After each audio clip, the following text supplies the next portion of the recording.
অনেক দিন আগে নদী আর পাহাড়ে ঘেরা এক ছোট্ট গ্রাম ছিল, নাম তার ধুলিপুর। গ্রামের মানুষরা ছিল পরিশ্রমী, নদীর দানেই চলত তাদের জীবন। কেউ মাছ ধরত, কেউ চাষ করত, আবার কেউ কাঠ কেটে বিক্রি করত। কিন্তু সেই নদী একদিন হয়ে উঠল তাদের জীবনের সবচেয়ে বড় পরীক্ষা। এক বছর বর্ষা যেন থামতেই চায় না। আকাশ কালো মেঘে ঢেকে গেল, দিন রাত ঝুম বৃষ্টি। নদীর জল ফুলে ফেঁপে উঠল, বাঁধ ভেঙে প্লাবিত হলো পুরো গ্রাম। মানুষ ছুটে গেল উঁচু জমির দিকে, কেউ গাছের ডালে, কেউ নৌকায়। কিন্তু এক বৃদ্ধা, বিনতা মা, তার কুঁড়ে ঘর ছেড়ে কোথাও গেল না। সে বলল, এই ঘরেই আমার সব, আমার সংসার। নদী যদি নিতে চায় নিক, আমি যাব না। লোকজন তাকে অনেক বোঝাল, কিন্তু বিনতা মা হেসে বলল, আমার ঘর নদীর সন্তান, নদী মাকে কখনো ডুবিয়ে মারবে না।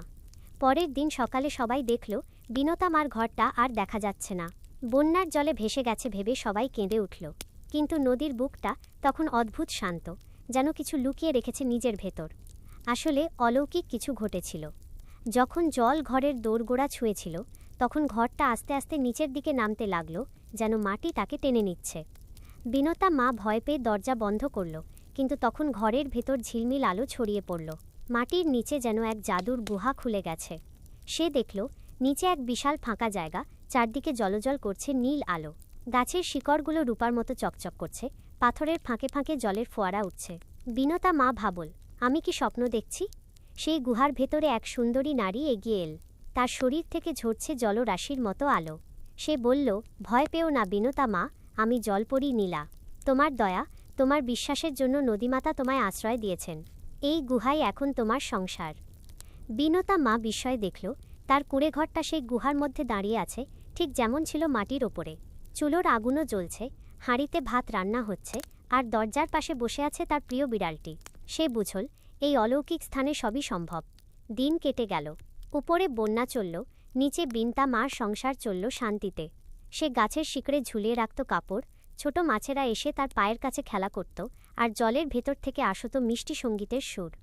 একদিন জলপরী নীলা এসে বলল, বিনতা মা, তুমি উপরে যেতে চাও না? তোমার গ্রাম তো এখন শুকিয়ে গেছে।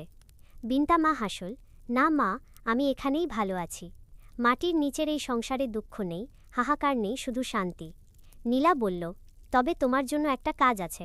যখন বন্যা আবার আসবে, তখন উপরে থাকা মানুষদের জানিও, নদী তাদের শাস্তি দিতে নয়, তাদের পরীক্ষা নিতে আসে, যেন তারা প্রকৃতিকে ভালোবাসতে শেখে। বছর কেটে গেল।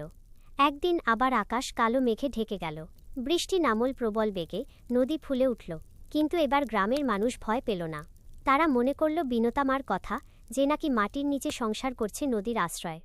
হঠাৎ এক রাতে যখন বজ্রপাত আকাশ চিরে পড়ল, গ্রামের পুকুরে এক অদ্ভুত আলো দেখা গেল। আলোটা ঘুরে ঘুরে উঠতে লাগলো আকাশে। সবাই দৌড়ে এলো। আলোর ভেতর থেকে বেরিয়ে এল এক বয়স্কা নারী, চেনা মুখ। সে বিনতা মা। লোকজন অবাক হয়ে জিজ্ঞেস করল, মা, তুমি কোথায় ছিলে এতদিন? বিনতা মা হেসে বলল, আমি ছিলাম মাটির নিচে, নদীমাতার কোলের মধ্যে। আমি দেখেছি প্রকৃতি কেমন করে রাগে আর কেমন করে ক্ষমা করে।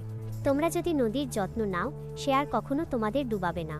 তারপর সে গ্রামের শিশুদের বলল, বৃষ্টি এলে খেলো, কিন্তু নদীর জলে ময়লা ফেলো না। গাছ কেটো না, কারণ শিকড়ই তো মাটিকে ধরে রাখে। যদি তোমরা প্রকৃতির বন্ধু হও, নদীও হবে তোমাদের মা। সেদিনের পর থেকে ধুলিপুর গ্রামে কেউ নদীকে বন্যা বলে না। তারা বলে, নদীমা আসছেন আশীর্বাদ দিতে। আর যখন জল বাড়ে, তখন শিশুরা বলে, হয়তো এবার বিনতা মা আবার নিচে যাচ্ছেন তার জলের সংসারে। বলা হয়, এখনও বর্ষাকালে কেউ যদি ধুলিপুরের নদীর ধারে দাঁড়িয়ে চোখ বন্ধ করে, তবে নিচ থেকে শোনা যায় মৃদু হাঁড়ির টুংটাং শব্দ, বিড়ালের মিউ মিউ আওয়াজ, আর এক বৃদ্ধার স্নিগ্ধ কণ্ঠস্বর। চলো মা, ভাত রাঁধা হয়ে গেছে, মাটির নিচের সংসারে আজ অতিথি এসেছে। এভাবেই কিংবদন্তি হয়ে বেঁচে আছে বন্যায় মাটির নিচে সংসার, এক বিশ্বাস, এক জাদু, এক চিরন্তন ভালোবাসার।